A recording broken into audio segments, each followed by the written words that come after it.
O método histórico crítico, abreviado então para MHC, ele é compreendido, e essa é uma tese que eu defendo, estou para escrever um artigo falando exatamente sobre isso. Ele é compreendido não como rival, mas como um aprimoramento do método histórico gramatical, o MHG, pois pressupõe todas as etapas deste, acrescentando o elemento crítico. Então, esse é um detalhe que nós precisamos observar. Alguns ficam dizendo que o método histórico crítico ele é destituído totalmente de espiritualidade, que ele rivaliza com o método histórico gramatical. Poderia ter sido assim lá no passado, especialmente no século XIX, talvez pegando até o início do século XX, mas hoje já não é assim. O método histórico crítico ele faz ponderações pastorais a nível de conclusão e ele absorve todos os pressupostos de uma Bíblia que se entende já pela teologia sistemática como divinamente inspirada. Os passos do método histórico crítico são esses. Notem como a palavra crítica ele aparece. Esse é o elemento que diferencia do método histórico gramatical. Então se começa com uma tradução segmentada e um comentário filológico. Isso o método histórico gramatical também faz. Embora o método histórico gramatical ele não preze por você segmentar. O que é a segmentação? Ao invés de dividir o versículo apenas em parte A e B, vai dividir em tantas partes quantas necessárias, seguindo o verbo que aparece. Então, mais ou menos, se aparece 5 verbos no versículo, você vai ter 5 segmentos. Isso ajuda e muito para que você possa compreender o fluxo do pensamento de um versículo. E às vezes isso continua até num outro versículo. Lembrando que essa divisão de versículos, ela foi, entre aspas, artificial, feita lá no século XVI, inclusive impulsionada pela Reforma. Você já tinha uma divisão de versículos no Antigo Testamento feito pelos maçoretas, os rabinos judeus na Idade Média, mas no Novo Testamento isso foi feito já na época da Reforma. E é quando os versículos também foram numerados. O comentário filológico é você analisar o significado das palavras, as raízes. Isso o método histórico-gramatical faz de maneira integral. Depois nós temos a crítica textual. Nós não temos os originais da Bíblia, nós temos cópias de cópias de cópias. E, portanto, nós precisamos analisar essas diversas cópias e analisar as diferenças que ocorrem entre elas. Isso vem a ser a crítica textual. E o método histórico-gramatical, às vezes, faz apenas um en passant acerca desse passo, sendo que o método histórico-crítico, ele propõe fazer isso de maneira bem esmiuçada. Na minha tese de doutorado, que eu trabalhei 2 capítulos do 2º livro de Reis, só um dos capítulos levou mais de 20 páginas apenas de crítica textual, para que vocês tenham uma ideia. Depois é feita uma crítica literária e redacional.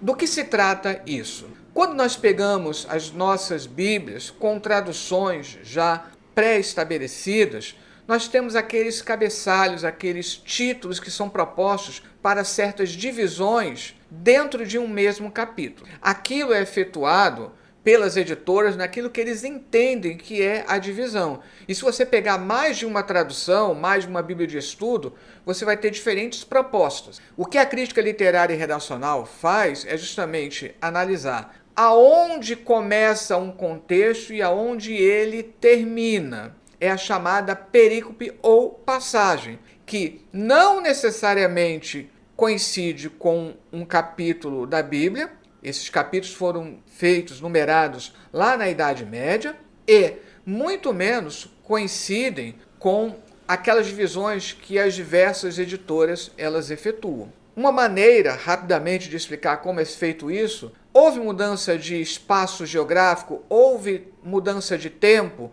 houve mudança de personagens, tudo isso ajuda a identificar aonde começa e aonde termina um contexto. O próximo passo é a crítica da forma.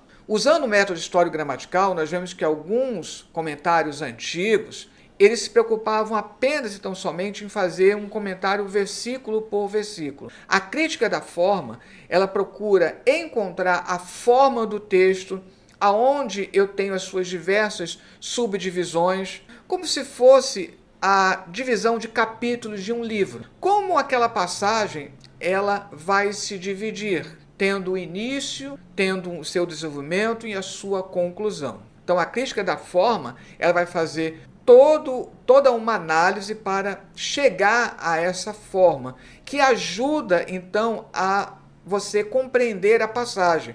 Não versículo por versículo, mas através das diversas partes constituintes. Por isso que muitos comentários bíblicos recentes fazem comentários não exatamente versículo por versículo, mas seguindo essa proposta aqui. Depois, nós temos a crítica do gênero literário. No método histórico-gramatical, se pressupõe narrativas, se propõe poesias, mas aqui vai esmiuçar muito mais. Você tem uma memória, você tem uma autobiografia. Os evangelhos, por exemplo, eles constituem um gênero à parte que não pode ser confundido com, entre aspas, uma mera biografia. E assim, você faz um extenso estudo, levantando as várias possibilidades de gênero literário proposto para aquela passagem. Então, acontece isso, você tem mais de um gênero literário proposto e para o seu estudo você pode escolher um. Você elimina aqueles que não se encaixam, você não vai analisar uma narrativa como se fosse uma poesia, por exemplo, mas você vai analisar todas as possibilidades dentro daquele texto. Depois de todas essas etapas, que é a análise da passagem em si, aí então é que você vai para o comentário exegético. Então, às vezes, nós temos a impressão de que nós devemos ir diretamente logo para o comentário exegético, mas não. Para que nós possamos ter um comentário bem embasado, nós temos que seguir todas essas etapas. Então, notem que é um método que procura passos que ficam próximos de uma análise científica, mas análise científica entre aspas. Por exemplo, a arqueologia, dentro das suas propostas conjecturais, não necessariamente será analisada no método histórico crítico, ou pelo menos vai pegar aquelas hipóteses que são as mais levantadas. Ou se você tem alguém que escreveu um comentário e lançou mão de algum dado arqueológico, mas isso vai ser apenas para auxílio, isso é importante ser salientado.